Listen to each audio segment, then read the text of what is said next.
தேவன் நமக்கு தருகிற வார்த்தை என்னவென்றால், புலம்பல் 3ஆம் அதிகாரம் அது 26ஆம் வசனம்.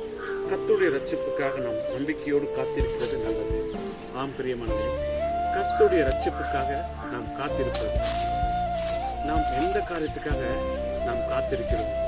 தேவன் அந்த காரியத்தில் தேவன் நமக்கு நிச்சயமாய் ரட்சிக்க அவர் வல்லவராயிருக்கிறார், அல்லது விடுதலை கொடுக்க அவர் வல்லவராயிருக்கிறார், அல்லது ஒரு எழுப்புதலை உண்டு பண்ண அவர் வல்லவராயிருக்கிறார்.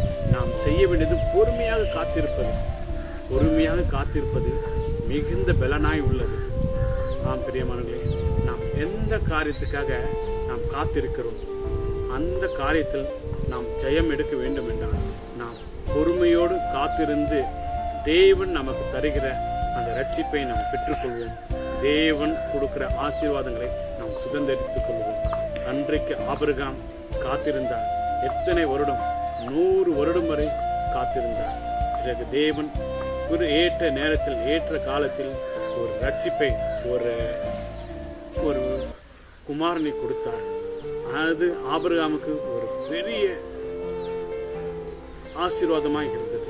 அதே போன்றுதான் நீங்கள் எந்த காரியத்துக்காக நீங்கள் காத்திருக்கிறீங்களோ அந்த காரியத்தில் தேவன் கொடுக்கும் வரை நீங்கள் அமைதியாக இருந்து தேவன் கொடுக்கிற அந்த ரட்சிப்பை பெற்றுக்கொண்டு தேவன் உங்களை ஆசீர்வதிப்பாராக. பரிசுத்தமுள்ள எங்கள் பிதாவே, உண்மை நன்றியோடு துதிக்கிறோம். ஆசீர்வதிக்கப்பட்டதான இந்த வேலையில் உண்மை துதிக்கும்படி நீங்கள் பாராட்டின கிருபைக்காக உங்களுக்கு நன்றி செலுத்துகிறோம்.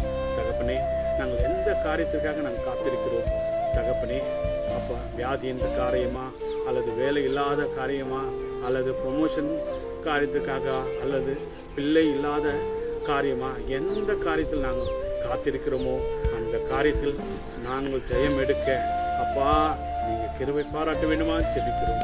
தகப்பனே, காத்திருப்பது பெரிய காரியமாக இருந்தாலும் ராஜாவே, ஏற்ற காலத்தில் அந்த காரியம் நமக்கு எங்களுக்கு கிடைக்கும்போது அது ஒரு ஆசீர்வாதமாக இருக்கும் என்று நம்ம பார்க்கிறோம். எங்களை ஆசீர்வதிங்க, பலப்படுத்துங்க. மீட்பமும் ஜெபங்கள் பரிசுத்த பிதாவே, ஆமென்.